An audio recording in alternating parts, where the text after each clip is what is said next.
بسم اللہ الرحمن الرحیم۔ نبی اکرم صلی اللہ علیہ وسلم کا یعنی طائف کی طرف آپ نے جو سفر فرمایا اور پھر اس کے بعد جو تکالیف آپ کو پہنچائی گئی، تو یہ ہمارا مضمون چل رہا ہے۔ اور اس کے بعد جو مضمون ہے وہ ہے معجزۃ الاسراء والمعراج۔ اللہ سبحانہ تعالیٰ نے نبی اکرم صلی اللہ علیہ وسلم کو جو معجزات عطا فرمائے، ان میں سے جو بہت بڑا معجزہ ہے وہ اسراء کا معجزہ ہے۔ اسراء کا معنی ہوتا ہے رات کو چلنا، راتوں رات سفر کرنا، اور معراج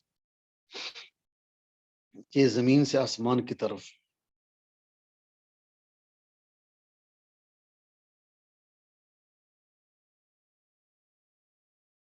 اللہ تعالیٰ نے نبی اکرم صلی اللہ علیہ وسلم کو اتنا بڑا معجزہ عطا فرمایا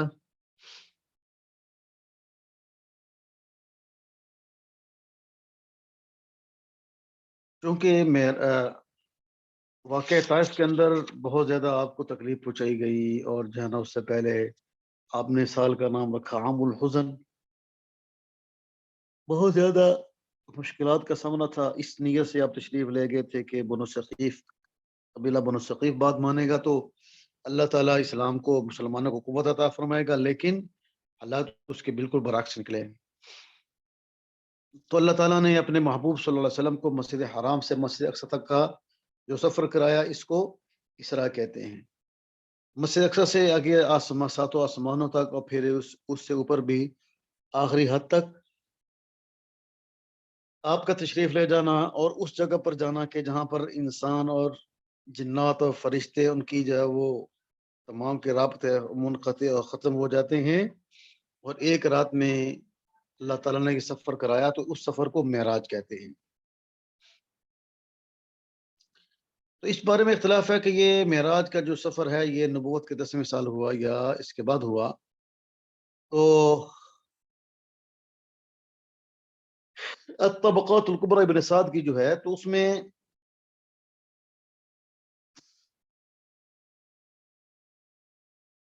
اس کی روایت کے مطابق کہ یہ واقعہ ہجرت سے 18 مہینے پہلے پیش آیا۔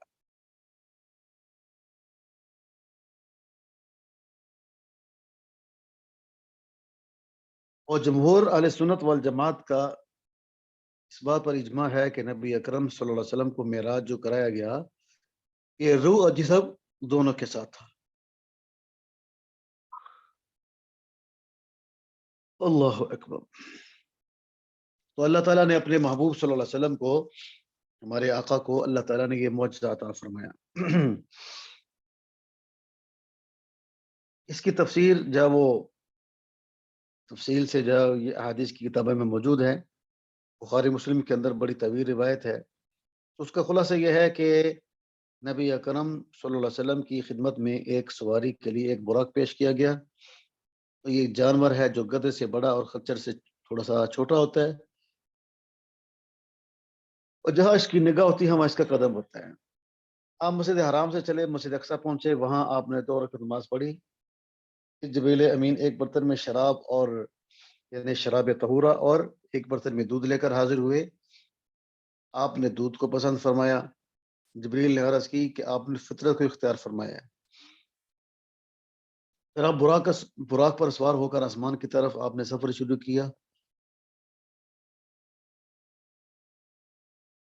تو پہلے آسمان پر، دوسرے، تیسرے، 7 آسمانوں سے اوپر آپ تشریف لے گئے۔ اس کے بعد آپ سدرۃ المنتہا تک آپ کو پہنچا دیا گیا، اور اللہ تعالیٰ نے وہاں آپ کو خاص وحی عطا فرمائی۔ اسی رات 5 نمازیں مسلمان پر فرض ہوئی۔ 50 تھی، پھر کم کر کے 5 ہو گئی۔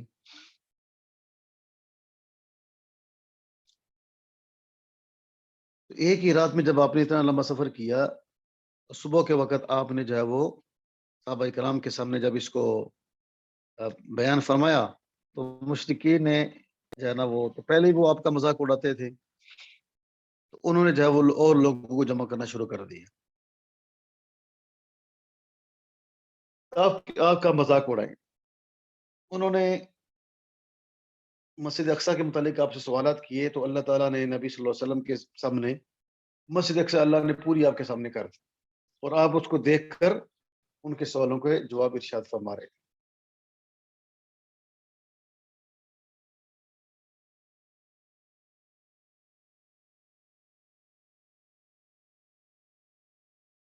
تو بعض مشرکین نے ابو بکر صدیق رضی اللہ تعالیٰ عنہ کو جا کر خبر دی کہ بھائی ایک رات پہ اتنا لمبا سفر ہو سکتا ہے؟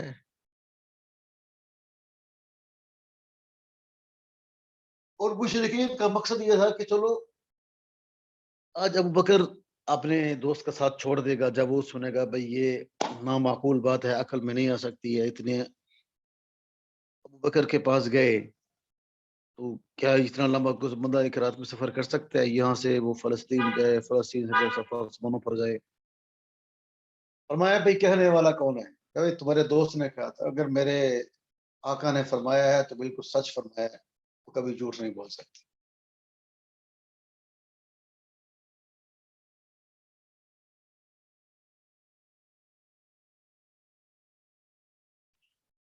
آگے اس کے خلاصے میں لکھتے ہیں کہ بعض محققین نے نبی صلی اللہ علیہ وسلم کی حیات مبارکہ کی تصویر کشی میں اس قدر مبالغے کا کام کیا ہے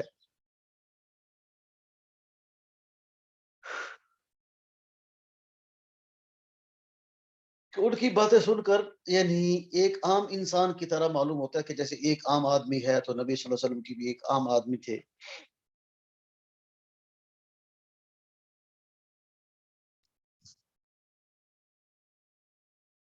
تو ان لوگوں کا کہنا یہ ہے کہ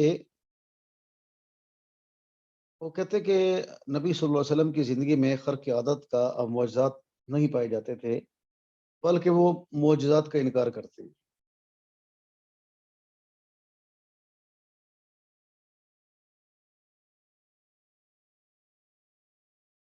اور ان حضرات کا کہنا یہ ہے کہ خود نبی اکرم صلی اللہ علیہ وسلم جو ہے ان باتوں کی طرف توجہ نہیں فرماتے تھے،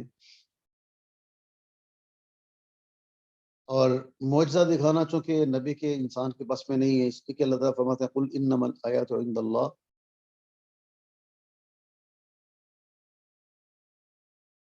جب اس طرح کی آیات کو دیکھ کر بسا اوقات یہ بندے کے ذہن میں یہ اشکال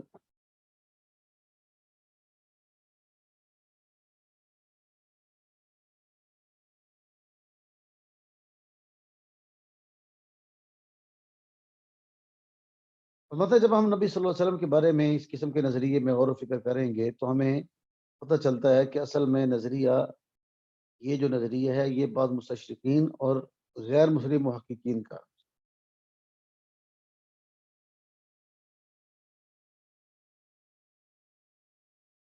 جیسے ان کے نام انہوں نے لکھے ہیں: گوستاف، لوبون، اوگٹ کانٹ ہیوم اور گرز،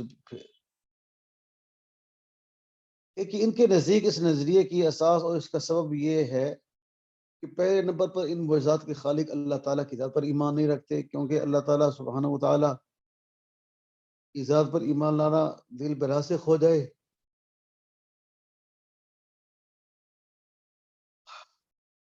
تو پھر ہر ایسی چیز پر ایمان لانا آسان ہو جاتا ہے، اور پھر دنیا میں کوئی ایسی چیز ایسی نہیں بچے گی کہ جس کی حقیقت میں معجزہ قرار دیا گیا ہو۔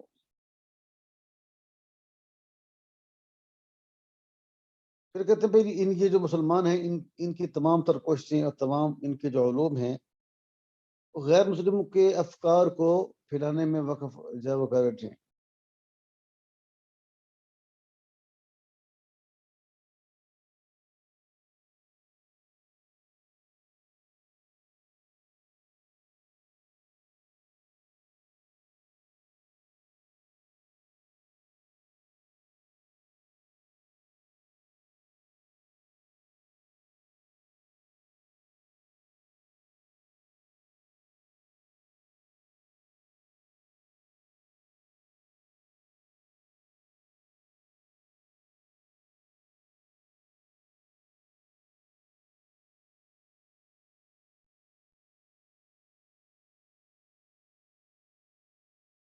اس طرح کے جو لوگ ہیں ان کا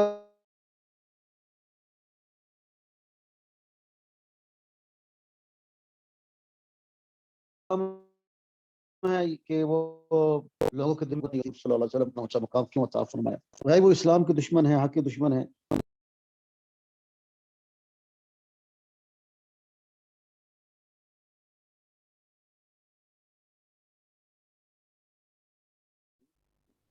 کہتے ہیں کہ اگر ہم وہی کریں، آپ کی حیات مبارکہ میں بہت واضح ہے اور اس کی تفصیل پیچھے گزر چکی ہے، ہمیں یہ بات پتہ چلے گی کہ آپ کی حیات مبارکہ میں آپ کی حیات مبارکہ بہت نمایاں تھی.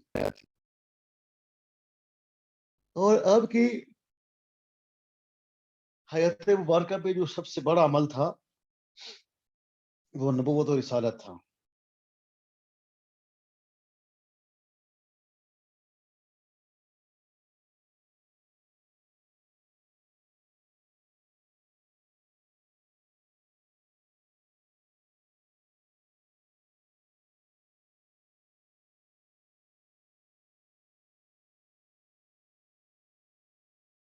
اللہ تعالیٰ نے اپنے محبوب صلی اللہ علیہ وسلم کو اس طرح کے بے شمار معجزے عطا فرمائے تھے.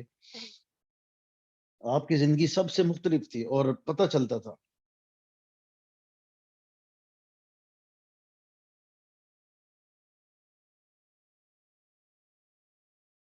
کیونکہ بہت سے ایسے معجزے تھے کہ بے شمار ایسے معجزات ہیں کہ جن کو عقل تسلیم ہی نہیں کرتی، بلکہ معجزہ اسی کو کہتے ہیں جو عاجز کرنے سے ہے، جو دوسروں کو عاجز کرتے اس کام سے خود وہ کام کرتے.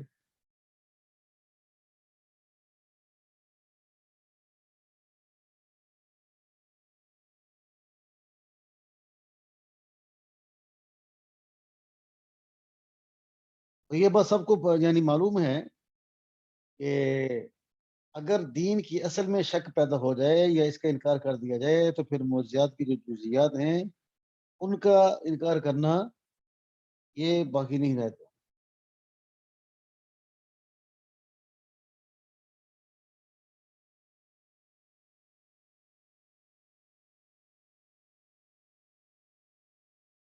دوسری بات یہ ہے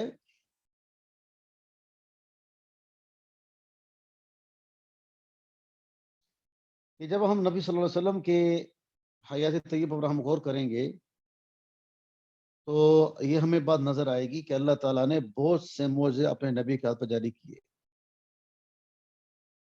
ان کو اس کو ماننا پڑے گا.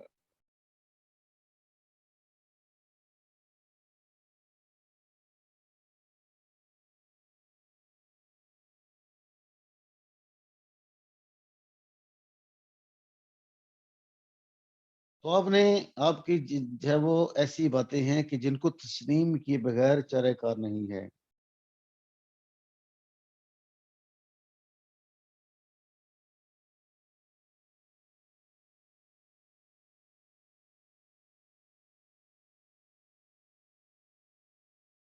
مثال کے طور پر مثلا ان قطعی دلائل میں سے آپ جب آپ کی انگلی مبارک سے پانی کے چشمے جاری ہونے دیکھیں گے اور اس حدیث طیبہ کو امام بخاری نے بھی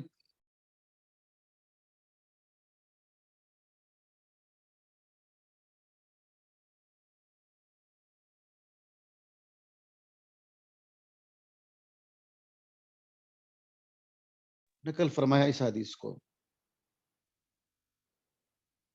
فرماتے ہیں کہ بے شک آپ کی انگلیوں سے پانی کے چشمے جاری ہونے کا واقعہ متعدد بار بڑے جم غفیر کے سامنے آیا، پیش آیا اور بہت زیادہ صنعتوں سے مروی ہے.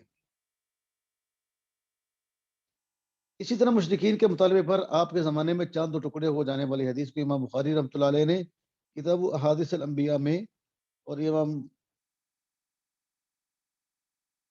امام مسلم نے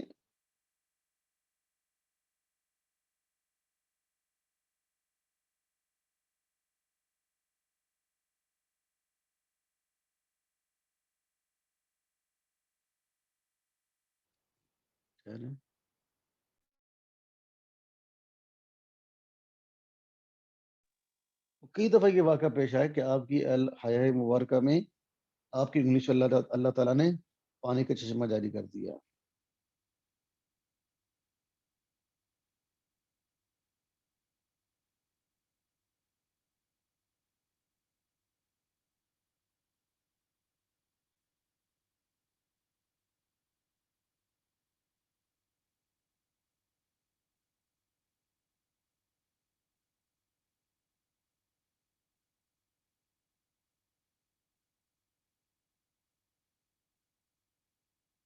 اسی طریقے سے یہ جو معجزات اللہ تعالیٰ نے آپ کے ہاتھ پر ظاہر فرمائے، انہی میں سے ایک معراج اور اسراء کا بھی واقعہ ہے، یہ بھی آپ کا ایک معجزہ ہے، اور اس کے بارے میں جو احادیث ہے اس پر علماء کا اتفاق ہے۔